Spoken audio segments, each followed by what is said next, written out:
Hey everyone, and welcome to Weapon Overview, which is my new series where we're going to cover the different legendary and exotic weapons in Destiny 2, look at its perk pool, and compare it to other competitors to see how the weapon does in different aspects of the game, in which in the end, we'll grade the weapon based on a 0 to 100 grading system, which has 6 separate levels ranging from instant shards to must-have. To start the series off, we're going to examine all the King's Fall weapons, then Season of Plunder weapons, then Dares of Eternity weapons, and we'll go from there. If this is a series you'll find enjoyable, then consider dropping a like and subscribing for more episodes, as I plan to upload 2 to 3 episodes a week leading up to the release of GMs. With that being said, let's examine the first weapon of this series, the Smite of Merain Pulse Rifle. The Smite of Merain Pulse Rifle is a 390 RPM adaptive frame pulse rifle that drops for the reprised King's Fall raid, more specifically at the War Priest encounter, Daughters encounter, and Oryx. The Smite of Merain is also craftable, a trend we will see amongst the other King's Fall weapons, meaning that we get access to enhanced traits that are available to this weapon. Taking a look at this weapon's stats for a moment, we can see that it does have the typical stats that other 390s have, being that it has okay range, decent stability, solid reload speed, and good handling, alongside fairly good airborne effectiveness and recoil direction. If you were to compare this weapon to other 390 pulse rifle stats, it does lack in some departments like range, but makes up for it in other departments like airborne effectiveness and handling. You won't really notice the range effects in PvE, but you might notice it a bit in PvP if you plan to use this weapon in that area of the game. Let's dive into the perk pool. I already discussed what's the best roles for this weapon in my best roles for King's Fall weapons video, so link to that in the description below. Since we'll be talking about the 3 different areas of the game, I'll provide the best roles for those 3 different areas of the game as we go along. We'll start by talking about casual PvE content such as low difficulty raids, low level strikes, and dungeons. The best role for this side of content will be Demolitionist and Adrenaline Junkie. Regarding casual PvE, the Smite of Merain performs beautifully, having little to no issues whatsoever. While there may be some weapons that perform in PvE better overall, the Smite of Merain still does great, and with really any role combination whatsoever, this weapon will do you justice, and will make it obvious as to why you are using it. It has actually been my favorite pulse rifle to use for casual PvE since it's an easy weapon to pick up and do well with.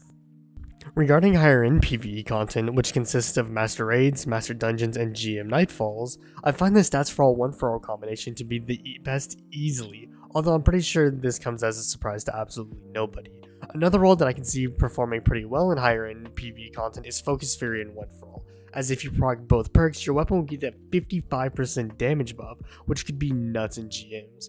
Anyways, when it comes down to the Smite of Merain, while I do think it's a great pulse rifle, I find it hard to try and come up with a good excuse as to why to use it over something like Izanagi's Burden, Witherhoard, or even Outbreak Perfected.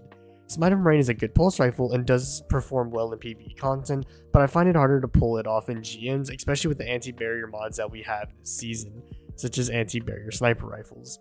There's a possibility that this weapon will become more valuable when this mod goes away, but until then I don't see a full reason to justify the use of this in higher end content.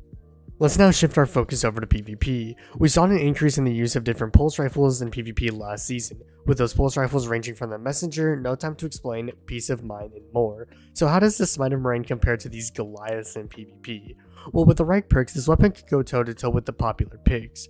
Going for perks like Moving Target or Focus Fury in Column 3 and Swashbuckler or Eye of the Storm in Column 4 can make this weapon a laser beam that will melt your opponents. While the other pulse rifles may have much more tempting roles or abilities associated with them, I think Smite of Merain can definitely put up a fight against the popular pulse rifles. Now with that being said, am I taking Smite of Merain over any one of the other 3 pulse rifles that I mentioned previously? No, not at all. The main reason behind that is because the things that make those pulse rifles great are much more appealing than a god-rolled Smite of Merain in my opinion. There could be some secret role for the Smite of Merain that makes it so much better than its competition, but for now, this would simply be a pulse rifle I'd use if I had nothing better to use in PvP. Now that we've discussed how it performs in different areas of the game, let's compare it to some of its competitors. We've already done an indirect PvP comparison, so the following comparisons will be for PvE only.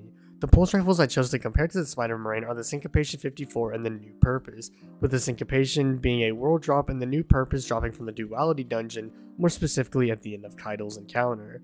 Taking a look at these weapons' perk pools, both have solid or great perks for PvE content, with Syncopation being able to roll with perks like Outlaw, Headstone, Frenzy, and Vorpal Weapon, and New Purpose being able to roll with perks like Perpetual Motion, Feeding Frenzy, Headstone, and Adaptive Munitions. For casual PvE, all pulse rifle rolls with great perk combinations, with Syncopation having Outlaw and Headstone, and New Purpose having Feeding Frenzy and Headstone. So it would honestly just come down to what content you're running and what kind of build you are running. If you're doing a grenade-based build, then Smite of Merain will be your pick, but if you're doing a stasis build, then you'd find more use in one of the other two pulse rifles. Considering the fact that I don't use stasis for anything other than shatter skating on my hunter, my personal pick here is the Smite of Merain. When it comes down to higher end PvE content, I think it would be fair to eliminate the syncopation, not because it isn't a good pulse rifle for this part of the game, but mainly because both Smite of Merain and the new purpose have more utility associated with them.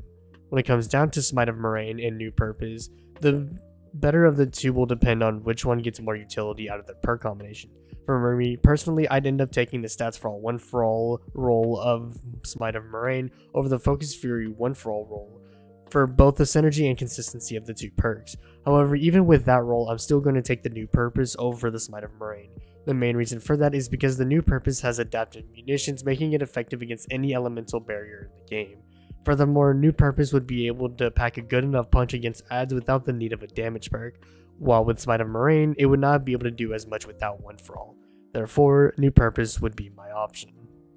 Doing an overlook on all the aspects we've covered, we looked at how the Smite of Merain performs in lower end PvE content, showing that it dominates there while also doing good in higher end PvE content before then dropping off a bit in PvP. So at the end of the day, what does the score of this weapon earn?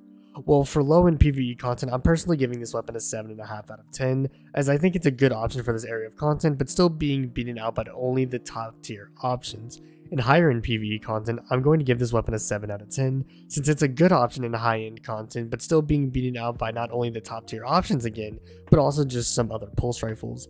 Finally, in PvP, I'm going to give the Smite of Merain a 6 out of 10, as I think it's a good option, but I think a fair amount of things can beat this weapon out pretty easily. Adding all the scores together, we get a 20.5 out of 30, which translates to a score of 68 out of 100, placing it in the good pick tier. That's going to wrap up the first episode of Weapon Overview. If you found this video helpful at all, consider dropping a like and subscribing for more Destiny content dropping every week. Also, be sure to follow me on all of my other social media platforms, which includes my Twitch, where I stream throughout the week, so stop by there if you want to hang out and chat with me. With that being said, I'm SniperKH, and I'm out. Good luck with gaming.